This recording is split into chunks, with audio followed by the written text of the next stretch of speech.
Sejam bem-vindos, sejam bem-vindas. Nós vamos dialogar com direitos humanos. E vocês vão entender todo o clima desta live quando eu receber os dois convidados. Então, são dois convidados, um colega meu de Ministério Público, Ministério do Trabalho, e a professora Silvia Fernanda. Eu confesso que esse começo é sempre muito tenso para mim, sabe? A tecnologia não é algo que eu domino, eu só sei que quando a seta vira a mão, você clica. Estou vendo que o Silvio tá mais ou menos como eu, a seta vira a mão, você clica. Cadê o Silvio? Eu fui muito rápida dessa vez. Muito rápida, surpreendentemente rápida. O Silvio, o Silvio saiu. Vou ter que convidá-lo novamente. Peraí. Sabe por que o Silvio saiu? Porque ele não deve ter ninguém próximo dele com menos de 6 anos. Com certeza, isso dificulta tudo. Se ele tem alguém do lado dele com menos de 6 anos, a coisa vai. Vocês estão me ouvindo? Ouvindo sim, vendo não. O que será que aconteceu aqui? Agora sim. Era uma questão de algum botão aí que não estava sendo observado. Então, olha só, está aqui Lucas mandando um abraço para todos. Oi, Fer, olha só que interessante. Joia. Então, eu quero começar agradecendo ambos, professores Fernanda e Silvio, aceitaram o convite, participar desta live, onde nós vamos dialogar com direitos humanos. E eu peço aos dois licença rapidamente para explicar, principalmente para os meus seguidores, que são basicamente concurseiros, tal, a importância desta live, né? Principalmente numa rede social de alguém que gosta muito de penal e processo penal. Nós vamos perceber que não há uma incompatibilidade, muito pelo contrário. Aliás, isso justifica porque que eu resolvi fazer o meu mestrado na PUC Campinas, com os dois sendo professores em direitos humanos. Vamos, obviamente, dar dicas para quem está estudando para concurso. Daqui a pouco a gente já começa. Mas eu vou pedir aos dois, começo com a professora Fernanda, depois com o professor Silvio, que se apresentem, porque eu vou colocar logo em seguida no meu canal do YouTube, e aí, se eventualmente alguém que nos assiste não os conhece, fica conhecendo. Então, vamos começar com a Fernanda. Boa tarde a todas e todos. É um prazer dividir essa live com você, Rogério, e com você, Silvio, e com todos que nos acompanham. O meu nome é Fernanda Ifanger, eu sou professora do programa de mestrado em Direito da PUC Campinas. A minha atuação, desde que eu me formei, está relacionada à área de Direito Penal e Criminologia. Eu me formei na PUC de Campinas, na sequência fiz mestrado e doutorado na USP, com o professor Sérgio Salomão Checaira, e tenho estudado desde esse momento questões relacionadas ao sistema penal, uma análise crítica do sistema penal, infância e juventude, direito das mulheres. Então, essa é um pouco da minha trajetória nos estudos jurídicos. Joia. Silvio. Boa noite a todas e todos que estão aí conosco, em especial o professor Rogério, professora Fernanda. É um prazer muito grande poder encontrá-los para debater um assunto que nos une, né? Principalmente no momento atual. Então, rapidamente, sou Silvio Beltramelli Neto, sou formado em Direito na PUC de Campinas, com especialização em Direito e Processo do Trabalho também na PUC de Campinas, mestrado em Direito com pesquisa sobre direitos fundamentais e relações de trabalho na Unimep, em Piracicaba, e doutorado na USP, também com pesquisa envolvendo direitos humanos e relações de trabalho, e estágio pós-doutoral no Centro de Estudos Sindicais e do Trabalho aqui da Unicamp, dentro da mesma área também, né? Meu interesse em relações de trabalho e direitos humanos. Também assumi a cadeira na graduação da disciplina de direitos humanos no ano 2010, e desde então venho com ela, e também integro junto com os colegas, inclusive a professora Fernanda, o corpo de professores pesquisadores do programa de mestrado em Direito da PUC de Campinas, na linha de pesquisa Cooperação Internacional e Direitos Humanos. A professora Fernanda está na linha de pesquisa Políticas Públicas e Direitos Humanos. Nós dois sobre o guarda-chuva da área de concentração, que é direitos humanos e desenvolvimento social. Então, é direitos humanos por todos os lados, Rogério. Legal, legal. Então, deixa eu começar fazendo uma provocação. Vejo várias pessoas aqui que eu estou reconhecendo, estudantes para concursos de Ministério Público, magistratura, polícia. Então, eu pergunto aos dois. O Silvio é concursado, é meu colega do MPT, como ele já aventou. A Fernanda, apesar de ela não ter prestado o concurso, na verdade, ela prestou concurso para estagiário. Prestou concurso, né, Fernanda? E ela viveu...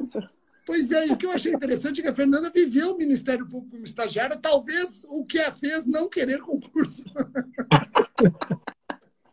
Então, são duas coisas que já, como dizem alguns, ela conheceu a cozinha do restaurante. Brincadeira, vamos lá. Então, eu vou fazer a mesma pergunta para os dois. Quem está nos assistindo, será que tem como imaginar prestar concurso, não importa qual? Eu não vou nem mencionar a defensoria, porque a defensoria ela pega muito firme em direitos humanos, como não poderia ser diferente. Mas nós percebemos hoje Ministério Público, magistratura, caminhando no mesmo sentido. Quem está estudando deve reservar um tempo para estudar direitos humanos. É um diálogo interessante que ele deve fazer durante a sua preparação. Fernanda, posso começar? Você me dá licença? Com certeza, claro, Silvio. Rogério, eu diria mais, eu não diria que deve, eu diria que não tem escapatória. Não tem escapatória. Eu esqueci de mencionar como poderia, né? Mas, de fato, em 2006 eu ingressei no Ministério Público do Trabalho por um concurso público onde eu tive que já estudar muito os direitos humanos. Essa é uma questão até que depois a gente pode conversar detalhes, mas o Brasil foi instado em decisões internacionais a ter uma educação e uma exigência sobre direitos humanos para todas as carreiras de Estado, não só jurídicas, mas para todas. Então, isso fez com que houvesse uma espiral de ingresso do tema direitos humanos para estudo específico em todo e qualquer concurso no Brasil. Não é só da carreira jurídica, mas em especial da carreira jurídica. Ninguém hoje presta um concurso para servidor da área jurídica ou para carreira qualquer que seja, sem ter no conteúdo programático explícito o tema dos direitos humanos. Claro, de prova em prova, você tem perfis de cobrança diferentes, você tem um conteúdo programático diferente, embora a gente possa até conversar sobre um conteúdo matriz que cai em todos. Mas você não faz... denominador comum, né? Tem um denominador comum. E é importante, o concurso, quem presta concurso e está ligado nisso, percebe que não se trata apenas de estudar para aquela parte da prova objetiva ou esperando uma questão da prova subjetiva que exige algum tema de direitos humanos. Mas ele também tem que estar preparado para articular temas próprios, por exemplo, do direito penal, do processo penal, do direito do trabalho, do processo do trabalho, direito civil, processo civil e outros, com os temas de direitos humanos. Porque direitos humanos é o que a gente chama de uma matéria de viés expansivo. Ela tem força expansiva. Além dela ter todo um aspecto dogmático, doutrinário dela, ela se espraia pela interpretação e aplicação dos outros ramos do direito. Então, assim, seja porque vai ser cobrado pela teoria específica dos direitos humanos, seja porque vai ter que saber articular os direitos humanos com os outros ramos do direito, eu diria que não tem escapatória, assim. Se quiser passar, tem que entender de direitos humanos. Perfeito, eu vou passar para a Fernanda, lembrando o seguinte, que o MP de São Paulo está na etapa da fase oral, e tem um examinador que explora difusos e humanos. E esse examinador tem feito perguntas muito interessantes, inclusive em cima da resposta do candidato. Teve um candidato, que foi muito bem, inclusive, que ele, ao responder a pergunta sobre gerações ou dimensões de direitos humanos, ele fez um introito, ele quis diferenciar direitos humanos e direitos fundamentais. O examinador já cortou o candidato e falou, então vamos fazer o seguinte, antes de você responder gerações, Fale sobre direitos do homem, direitos fundamentais, direito humanitário, e começou. E aí você pensa, poxa, será que é só em direitos humanos que eu vou me deparar com essa pergunta? Não. O examinador de penal fez o candidato trabalhar na fase oral um controle de convencionalidade da lei de tortura. Então, olha que interessante, numa só etapa do concurso, com 2 examinadores distintos, direitos humanos fazendo às vezes. Interessante isso, né, Fernanda?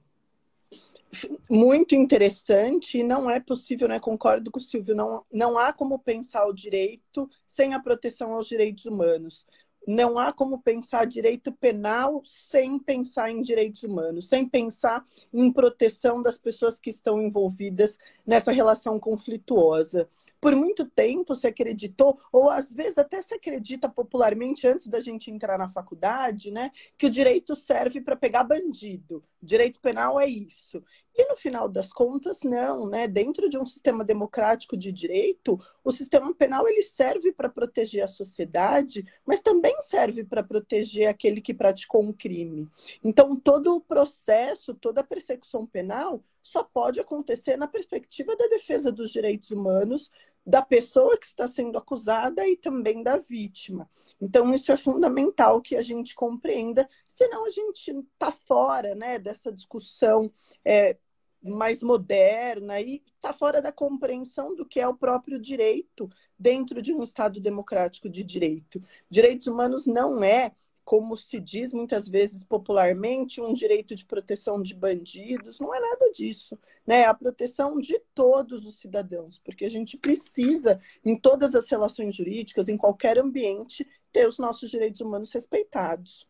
Interessante, Silvio, que esse discurso da Fernanda é o discurso que, pelo menos, eu levo para o meu dia a dia, seja como promotor de justiça, seja como professor de direito penal, seja como estudante. Ou seja, direitos humanos, querendo evitar a hipertrofia da punição, mas também impedir a proteção deficiente ou insuficiente. Aqui, Silvio, falando do âmbito penal, mas eu tenho certeza que com as devidas adaptações, você consegue levar isso para a sua área. E aí eu te pergunto, você concorda comigo que as mais recentes condenações do Brasil, no âmbito da Corte Interamericana, essas condenações estão atreladas a uma proteção deficiente da vítima? Sem dúvida nenhuma, Rogério. É interessante que veja que no seu próprio linguajar, no próprio léxico que você está usando, proteção insuficiente ou proteção exagerada, são temas de teoria dogmática de direitos humanos. Então, quando a Fernanda fala, e você também, isso é importante as pessoas entenderem também. Os direitos humanos, eles não são um rosário de declarações de direitos das pessoas, o que leva muita gente a achar que a gente fala muito mais no plano filosófico, ou antropológico, ou social, do que no dogmático jurídico. E não. E quando você fala das condenações internacionais do Brasil por direitos humanos, eu costumo dizer que o Brasil tem alguns temas em que o Brasil está numa posição muito sensível internacionalmente, porque em diferentes âmbitos, e é importante deixar isso claro, porque tem muita gente que tem um preconceito quando a gente fala em decisões internacionais. Uma teoria bem estudada de direitos humanos vai mostrar que não há nenhum órgão internacional, judicial ou com poder de decisão sobre o Estado brasileiro que possa atuar e dar uma decisão dessa sem estar habilitado pelo próprio Estado antecipadamente, com a concordância do Congresso Nacional. Então tem muita gente que fala, mas não me venha com decisões internacionais, porque isso é uma invasão da soberania do Brasil. A teoria dos direitos humanos não deixa espaço para isso. E o ponto de partida é a nossa Constituição, tá? Não é nenhuma declaração internacional, não. Então, o Brasil tem alguns temas sensíveis de condenação. O nosso sistema carcerário, o nosso processo penal, sem dúvida, está entre eles. Junto deles está a proteção de defensores de direitos humanos e junto deles também está a nossa situação de discriminação racial e de gênero. São 3 temas que já faz um tempo que o Brasil vem sofrendo constrangimentos com condenações internacionais. E para falar um pouco da proteção dentro do processo penal e do direito penal, é bom a gente lembrar que direitos humanos também não envolve apenas o direito da pessoa que está sendo processada ou da pessoa que está cumprindo pena. Também envolve os aspectos processuais da avaliação do comportamento pelo Poder Judiciário. Porque na gênese dos direitos humanos existe um ímpeto de delimitação da discricionariedade do abuso do poder do Estado, que é isso que a gente viu lá no século XVIII, XIX. Isso está na gênese dos direitos humanos. O cidadão poder ser tratado com respeito e justiça pelo Estado, sem que o Estado abuse ou seja discricionário nessa atuação. E o processo, ele está dentro do que a gente chama de garantias. Não são só direitos, também são garantias. No campo do direito constitucional penal, a gente escuta muito falar das garantias fundamentais.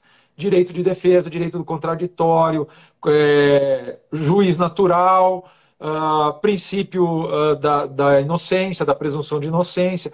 Tudo isso forma um cinturão de proteção das pessoas em relação ao Estado. E é por isso que qualquer relativização, para qualquer situação, pelo motivo que for, significa uma relativização de todo um sistema que abarca todo mundo. E é nisso que as decisões internacionais vêm batendo, seja no sistema global de proteção dos direitos humanos, que é o da ONU, seja no sistema interamericano, que é o da OEA. Ambos o Brasil, porque quis, com a aprovação do nosso Congresso, se submete prestando contas. Perfeito. Até pergunto para Fernanda. Aqui, bem nas 4 linhas do penal e do processo penal. Se nós analisarmos o penal e o processo penal, eu costumo ensinar o seguinte: esses 2 ramos têm uma viga mestra. O direito penal, qual que é a viga mestra? O princípio da legalidade e os seus desdobramentos. E o processo penal, qual é a sua viga mestra? O devido processo legal e os seus desdobramentos. Agora, quando o Silvio fala contraditório, claro que esse contraditório não é somente para o réu, etc. Mas nós temos que analisar o sistema criminal como um sistema de garantias. E, Fernanda, o que você mais entende que torna o Brasil vulnerável nesse julgamento internacional? Nossa, a situação brasileira, né, em relação ao direito penal, ao direito processual penal, ela tem sido bastante complicada na prática, né?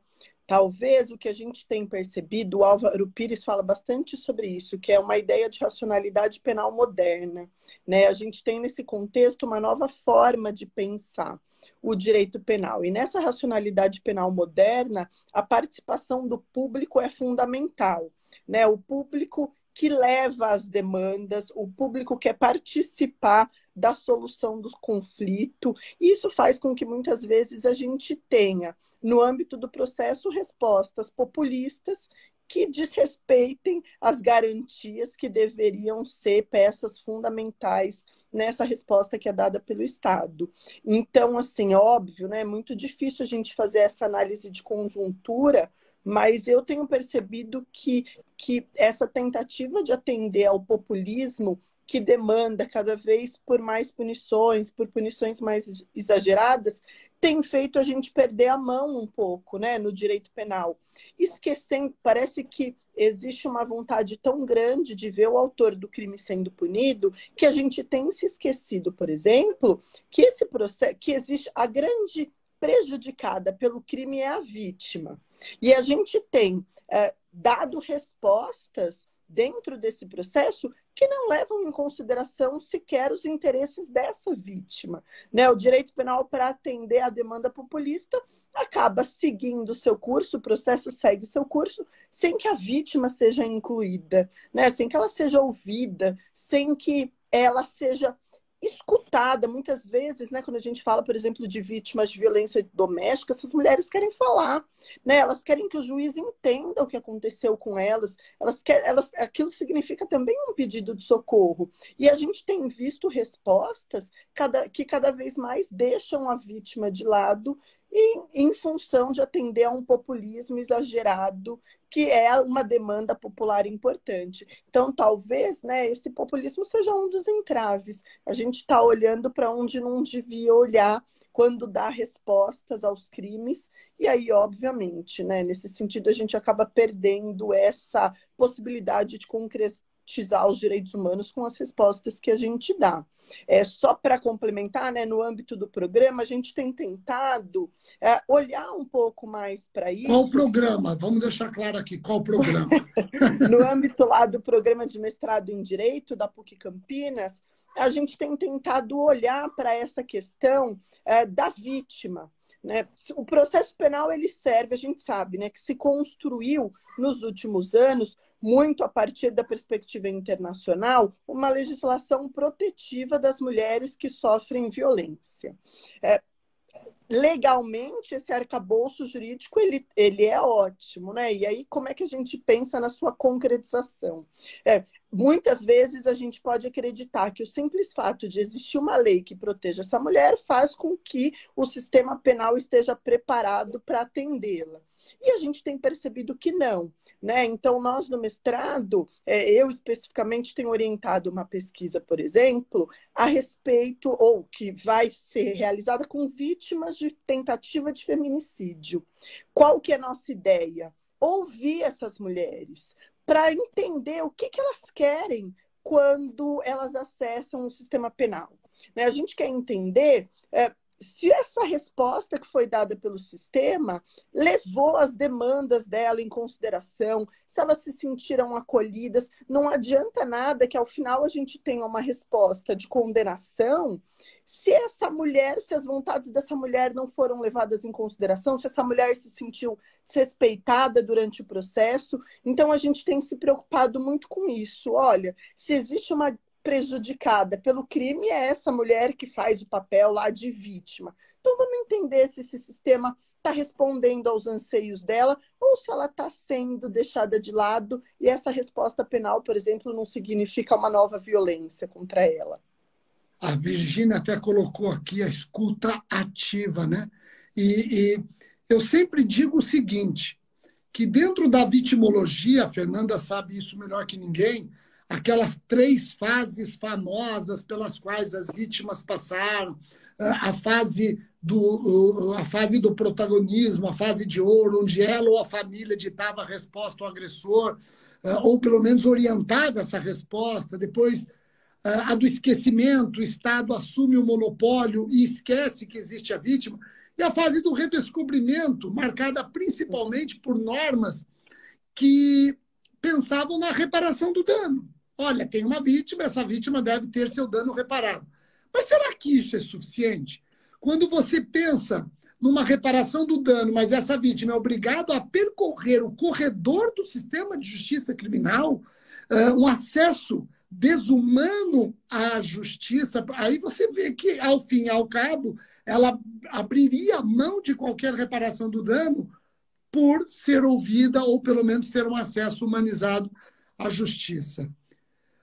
Silvio, aqui estou vendo muitos alunos. O Silvio tem um livro, né, Silvio? Eu tenho. Tem um livro, está aí fácil o livro, não? Está aqui, está aqui. Olha só. Qual é a edição dele, Silvio? Está na 6ª já, Rogério. Direitos Humanos. Como é que está? Curso de Direitos Humanos. Pela editora GEM, mais do que recomendo. Eu tenho a versão da editora Juspódio. Essa agora é a versão da GEM. Eu li, a didática é impressionante, então eu não posso deixar de aproveitar este momento para perguntar, Silvio, qual é a dica para quem está estudando para concurso? Assim, quando você pensa em direitos humanos, a pessoa quer assim, imaginar um recorte que seja aquele denominador comum que você mencionou. O que você sugere? Bom, eu acho que, primeiro de tudo, que eu acho que é uma dica que você sempre dá é seguir o edital, né? Mas seguindo o edital, é possível perceber que existe esse denominador comum. E é interessante, Rogério, porque eu tenho ficado feliz de ver os diversos editais e perceber que a cobrança da teoria dos direitos humanos também é voltada para perceber se a pessoa está capacitada para aplicar aquilo depois que é aprovado ou aprovada, né? Isso é uma coisa que eu falo sempre para meus alunos também. Por muito tempo dei aula para pessoas que prestavam concurso e eu falava, viu? Não adianta estudar direitos humanos e depois esquecer a hora que se tornar promotor, promotora, defensor, defensora, juiz ou juíza. É uma dogmática. E se é uma dogmática, você está adstrito a ela, né? Eu mesmo, pessoalmente, tenho um pouco de reserva com aquela classificação, aquele profissional, aquele promotor ou aquela juíza é mais garantista. Para mim, é o que você falou, legalidade é legalidade. E a nossa Constituição preceitua a aplicação dos direitos humanos. Então, quem não faz isso sintonizado com os direitos humanos, na verdade, não está sintonizado com a nossa Constituição. Tá? É assim que eu vejo.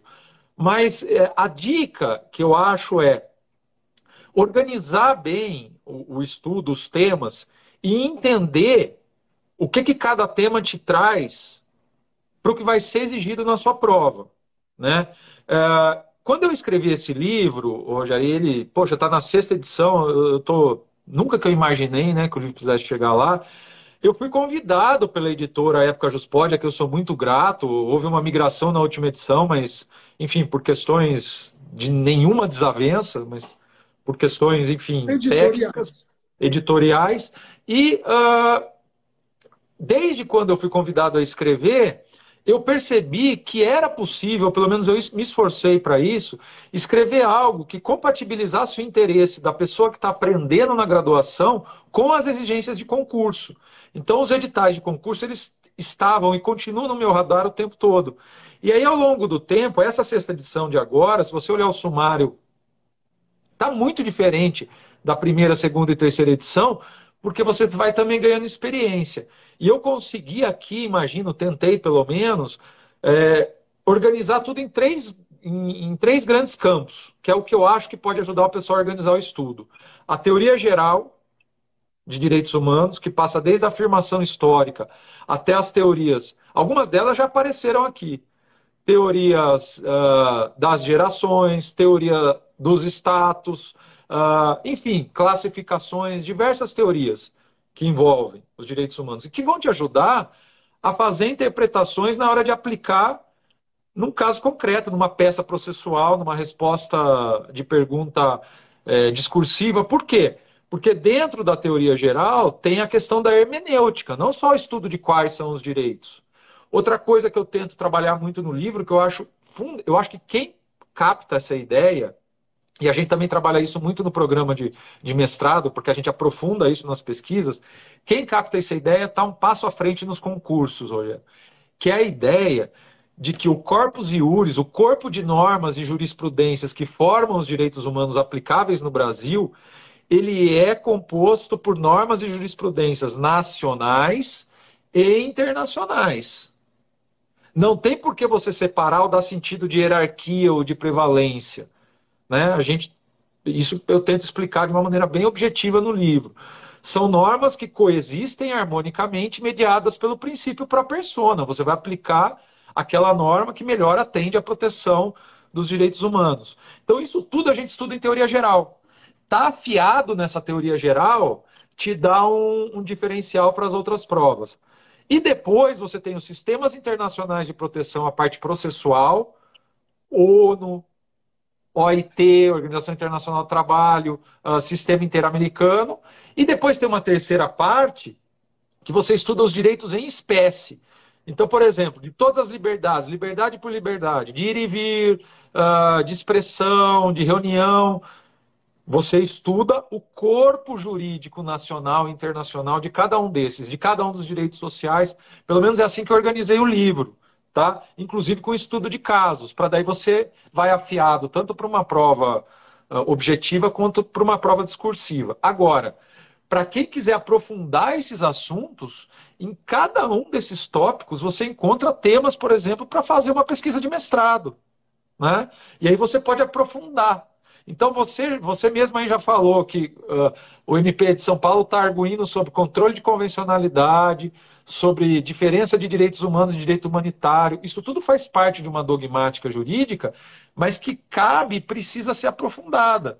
Eu entendo que no nosso programa de mestrado aqui da PUC de Campinas, a gente faz esse aprofundamento de uma maneira a estudar a dogmática dos direitos humanos e aplicar em cada caso. Veja você, que interessante, Rogério, coisa que você sabe porque você está experienciando. Eu sou da área das relações de trabalho. A Fernanda é da área do direito penal. Nós somos em 10 professores lá. Nós temos professores que estudam direito à educação, direito à saúde e populações vulneráveis, professor que estuda direito tributário, sob o ponto de vista dos direitos humanos, professor que estuda direito às cidades, professor que estuda jurisdição constitucional, enfim, dá para você aprofundar esses temas, basta você perceber que os direitos humanos vão te preparar para qualquer um desses estágios, seja de concurso, seja de pesquisa, ou seja dos dois, porque não dá para esquecer, né, Rogério, que um título de mestrado faz uma diferença na prova de concurso lá no final dos títulos, né? Faz, e eu fico muito orgulhoso, aqui eu falo sem medo de errar, eu fico muito orgulhoso do MP de São Paulo, principalmente por conta do último edital. Se você analisar o último edital do MP de São Paulo, é uma hidratação de direitos humanos. É impressionante. Mudou muito, eu fiquei muito orgulhoso. E, para você ver, Fernanda, o examinador perguntou racismo ambiental na fase oral. Gente, quando eu prestei concurso, male a gente sabia o que era racismo. Hoje a gente já está falando de racismo ambiental, racismo religioso, racismo recreativo. Então é uma coisa assim impressionante. E o Silvio mencionou um detalhe, Fernanda, que aí eu me coloco até como alguém que está experimentando e estou adorando, que são aulas com estudo de casos, né? Aliás, eu estou vendo aqui, ó, dia 7 sou eu, viu, Fernanda? Dia 7 não... Sou eu aqui. Bom, mas eu acho isso muito legal. E aqui publicamente eu digo que a Fernanda ela trouxe uma pesquisadora da Unicamp para falar de feminicídio, a questão. Ela faz um estudo fabuloso de feminicídio, a diferença de homicídio de mulher para feminicídio. Foi excepcional. E tudo isso com várias discussões, né? Fernanda, nesse mestrado da PUC tem muito isso, né? Porque eu estou vendo, foi isso com o Lucas, foi isso com o Josué, isso é muito bacana. Não, com certeza. A gente entende que o mestrado é um espaço para discussão e para debates de temas que são polêmicos e que são difíceis muitas vezes de serem enfrentados, né? E eu sempre digo assim, e quem presta concurso também sabe, são poucas oportunidades na vida que a gente pode se dedicar exclusivamente ao estudo, né? Óbvio que a gente tenta na nossa profissão, e a gente na nossa profissão efetivamente estuda a vida inteira, mas existem momentos em que isso é mais possível. Eu acho que quando a gente está prestando concurso, isso acontece, e no âmbito do mestrado também. Então, eu também sempre digo para os alunos, vamos aproveitar essa experiência para a gente sair daqui efetivamente enriquecido, né? Porque não é fácil, a gente tem que conciliar tantas atividades e tantas tarefas, mas a gente sai dessa experiência aprendendo alguma coisa. Essa pesquisadora da Unicamp, né, que você comentou, a Tamires, eu a conheci em um evento que discutia feminicídio. Ela foi para as aulas para trazer uma discussão metodológica totalmente diferente do que a gente faz no âmbito do direito, por exemplo, que é entender por meio de uma autópsia verbal como é que aquelas vítimas morreram. Então, assim, não basta as informações do laudo. Ela conversou com as famílias para entender. Olha, por que você acha que ela morreu? Qual era a relação dela com o agressor e tudo mais? Então, isso também abre um pouco a nossa cabeça, né, Rogério? Para dar um pouco... Eu sinto, assim, um sentido de realidade ao que a gente faz. né? E isso é muito importante. A gente muitas vezes estuda nessa perspectiva teórica, com essa preocupação, mas quando a gente se aproxima da realidade dos casos, a gente percebe que a realidade é cruel, né? O promotor, o juiz tem condições de ver isso no dia a dia. Eu que estou voltada muito mais à carreira acadêmica, sinto essa necessidade, né? Em aula a gente tem discutido muito isso, né? Você vem, apesar de a gente estudar temas muito parecidos, você tem uma formação diferente da minha. E a gente tem conseguido trazer um pouco da teoria, da realidade e trazer discussões, cada um a partir das suas experiências e das suas visões, e eu respeito muito o trabalho do Ministério Público nesse sentido, né? Confesso que não foi o fato de eu ter sido estagiária do Ministério Público que me fez desistir, não. O fato de eu ter sido estagiária do Ministério Público fez com que eu conhecesse a área da infância e juventude, que era uma área que eu não estudei na faculdade, que eu não tinha nenhum contato, e toda a minha vida acadêmica, no mestrado e no doutorado, foram ligadas ao estudo da infância. Então, assim, tenho um carinho muito grande por essa trajetória e por essa experiência, né? Foi no Ministério Público que eu conheci o que era o Estatuto da Criança e do Adolescente, o que acontecia com o adolescente que praticava ato infracional, e não fui para a carreira do Ministério Público, mas continuei estudando isso ao longo da minha vida.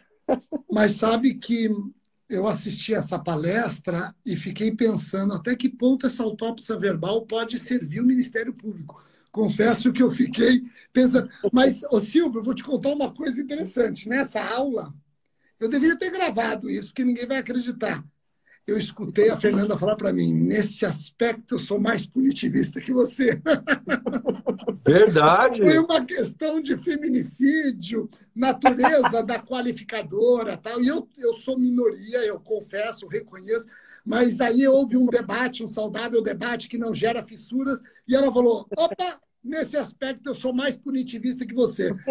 Eu queria ter gravado isso para usar no momento oportuno, que pode ser, de repente, dia 7 de novembro. Mas... Meus alunos não vão acreditar, vão achar que eu estou fazendo. Não, eu fui dar uma palestra na PUC, uma aluna da Fernanda me pegou no final da palestra e veio discutir comigo o abolicionismo. E eu vi que ela estava lá, somos todos, Fernanda. Aí eu cheguei para ela e falei, não, calma, eu acho muito prudente você estudar o abolicionismo, as críticas do abolicionismo são excepcionais. Temos que aprender com elas, só não aprenda com a conclusão do abolicionismo, só isso. Rogério, deixa eu te falar uma coisa sobre isso, porque no momento em que os diálogos estão tão difíceis, é muito legal a gente valorizar o ambiente acadêmico como um ambiente de diálogo. Essa live é isso também um pouco, é uma representação disso, e é um diálogo construtivo. O ser humano nasceu para fazer diálogos construtivos e na academia isso é possível. E deixa eu dar também as pessoas estão falando de experiência pessoal, deixa eu contar uma coisa que eu acho que pode ser interessante aí para quem está conosco. Foi uma experiência que eu vivenciei. Em 2005, eu estava no meu segundo ano de mestrado, lá na Unimep. E eu ingressei para começar a dar aula na PUC, ainda em período de experiência, novo, em 2003. Então, na época, eu advogava, recém-formado, e eu fui fazer o mestrado na área de Relações de Trabalho e Direitos Fundamentais. E aquilo me abriu a cabeça de um jeito, porque eu tomei contato com textos mais profundos, discussões mais profundas, mas não desligadas da legalidade, da interpretação da norma, dos casos concretos. E eu me lembro que naquele momento eu conheci o Ministério Público do Trabalho, porque eu não conhecia. Conheci por causa da atividade da advocacia e me apaixonei. E coincidentemente, eu falei, eu vou começar a estudar e em seguida abrir um concurso. E o concurso para o Ministério Público do Trabalho, para quem conhece, ele é federal. Enfim, falei, eu vou prestar esse concurso. Eu estava dando aula na PUC, eu estava fazendo mestrado no segundo ano e resolvi prestar o concurso. Mas aquela coisa, vamos ver como é que é, vamos conhecer. Então eu fiz tudo aquilo que alguém que faz concurso faz, né? Fui estratégico, olhei o edital, olhei as provas, fiz um cronograma de estudo e, assim, quando não estava no escritório, não estava dando aula, estava estudando. Aí, até aí, eu entendo sempre que quem presta concurso tem que ter estratégia, mas cada história é uma história. Eu não gosto muito das pessoas que vaticinam que você vai demorar tanto tempo mais ou tanto tempo menos para passar. Não gosto disso, né? Mas, enfim, o que eu queria te dizer é que eu fui para a prova do MPT muito cru. Na primeira fase, é uma prova difícil, cada 3 erradas anula uma certa. Eu só passei porque a gente teve uma quantidade razoável de... Tem gente que sai devendo, tem que ficar 2 anos sem tem. Tem que recuperar nas próximas, né? Aí, eu só passei porque teve algumas anulações. Aí eu passei assim no limite. E fui para a segunda fase, que você faz a segunda e a terceira juntas, que é uma prova discursiva e uma prova prática. E eu me lembro que na época falei com a minha orientadora, ela me apoiou, falou, não, eu seguro a bronca aqui, mas você cumpre seus prazos, faz sua pesquisa, você está com a pesquisa adiantada. Enfim, deu certo, tudo com nota ali, né? Só na prova oral mesmo que eu dei uma deslanchada. Mas eu me lembro que depois que eu já estava recém-ingressante, eu tive contato com algumas pessoas da banca. Tá? E a hora que eles me identificaram pelo nome,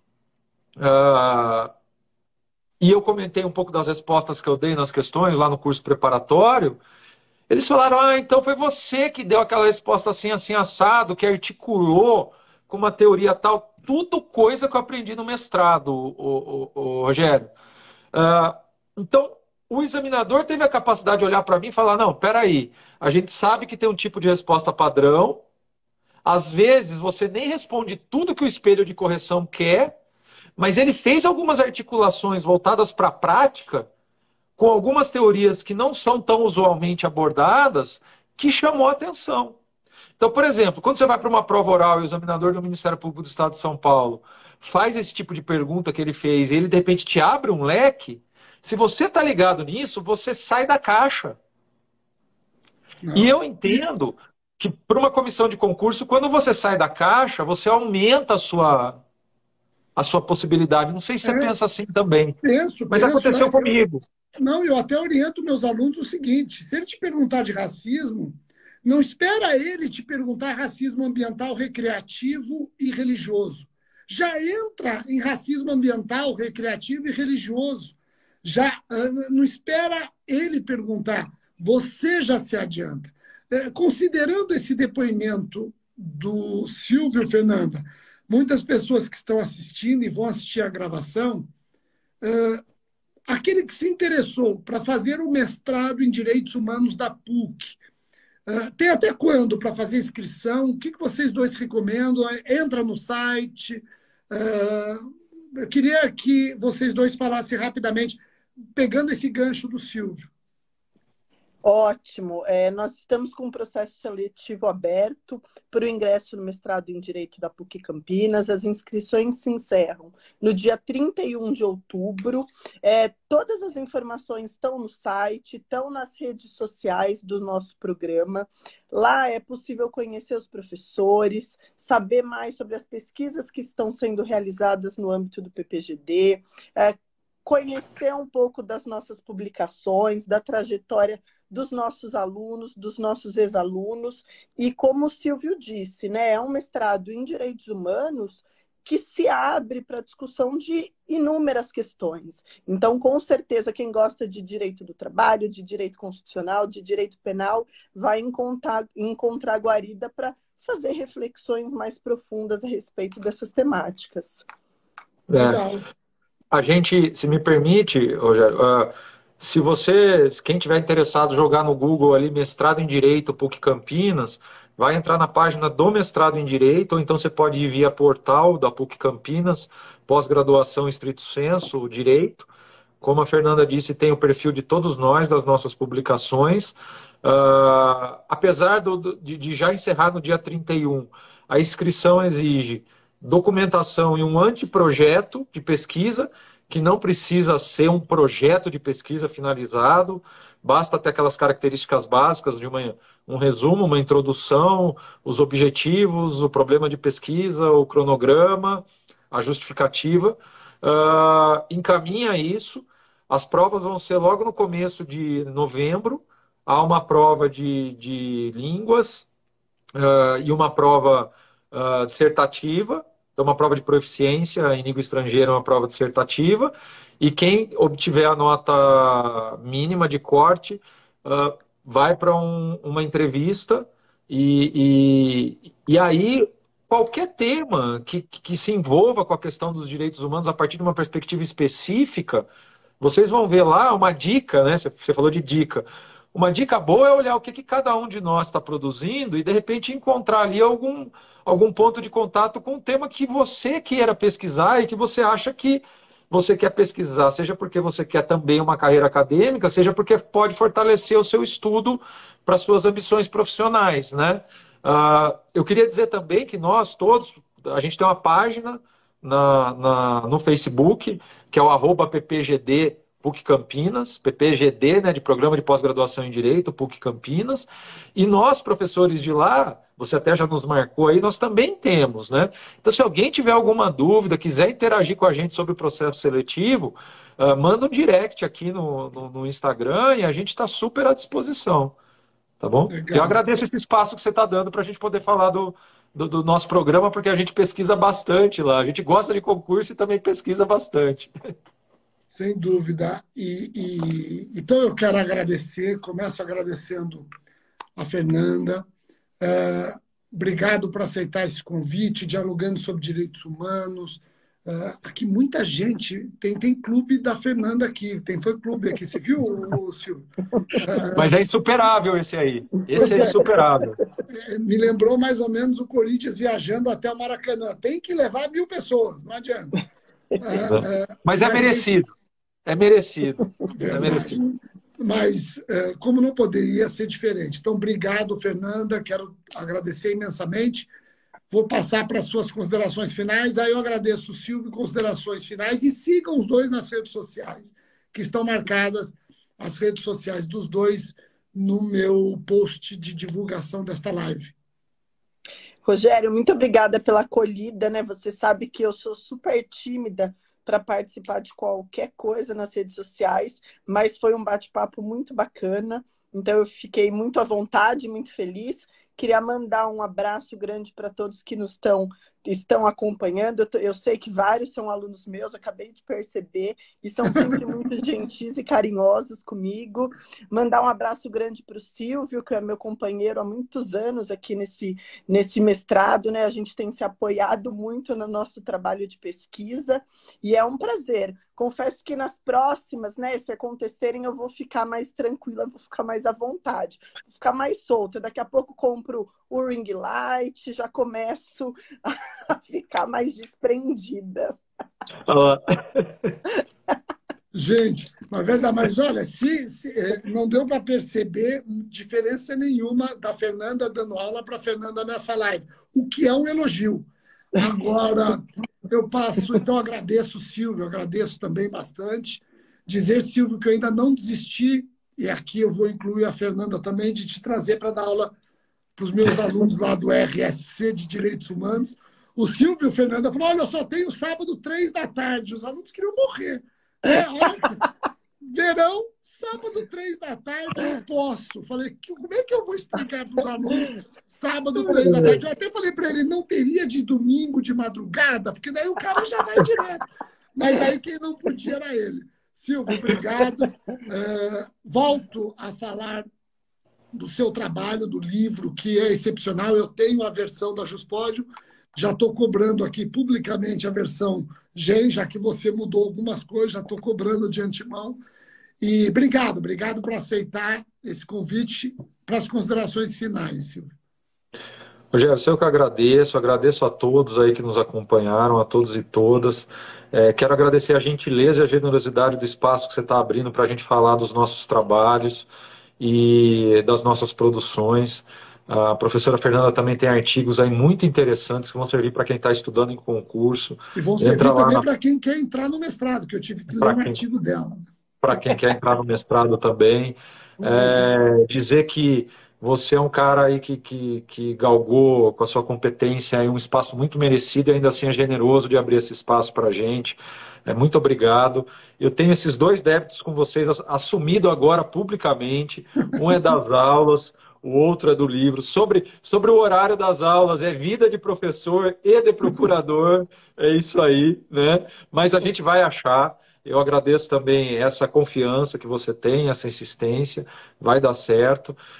Dizer que estar em qualquer espaço com a Fernanda, para mim, é muito gostoso, assim. Eu gosto demais da professora Fernanda, eu admiro demais a professora Fernanda, tudo que ela faz e a postura dela como profissional e no pessoal também, é uma pessoa tão boa de estar perto, assim. Então, Fernanda, no digital ou no presencial... Para o que me convidarem contigo, eu vou, tá? Então é isso, Rogério. Obrigado. E talvez a gente possa seguir com esses diálogos em outras oportunidades, com esses e outros, porque também tá próximo de você, é sempre muito motivo de muita honra. Obrigado, viu? Vamos junto e certamente pessoas que assistiram esta live, vocês vão encontrar na próxima seleção, nesta seleção de mestrado, você vai ver que tem gente lá falando, olha, eu assisti a live, e estou aqui fazendo a seleção. E vai dar certo, se Deus quiser. Gente, obrigado. Amanhã é feriado para quem é servidor público, então, para quem é servidor público, um bom feriado. Muita paz, sábado e domingo, que tenhamos essa consciência de que na segunda-feira somos, se é que já não somos, mas na segunda-feira já somos todos brasileiros, estamos no mesmo barco, tá? Que saibamos pelo menos conduzir o processo da melhor maneira possível. Eu estou de plantão final de semana, então, se Deus quiser, segunda-feira estaremos aqui prontos para começar uma nova jornada, e essa nova jornada, independentemente de quem ganhar. Não entendo nova jornada como novo presidente, para eu não ser demonizado aqui. Eu não quero nem saber de política. Aqui eu estou discutindo direitos humanos, não estou nem aí para a política nesse momento, tá bom? Galera, obrigado, professora Fernanda, obrigado, professor Silvio, e até a próxima live.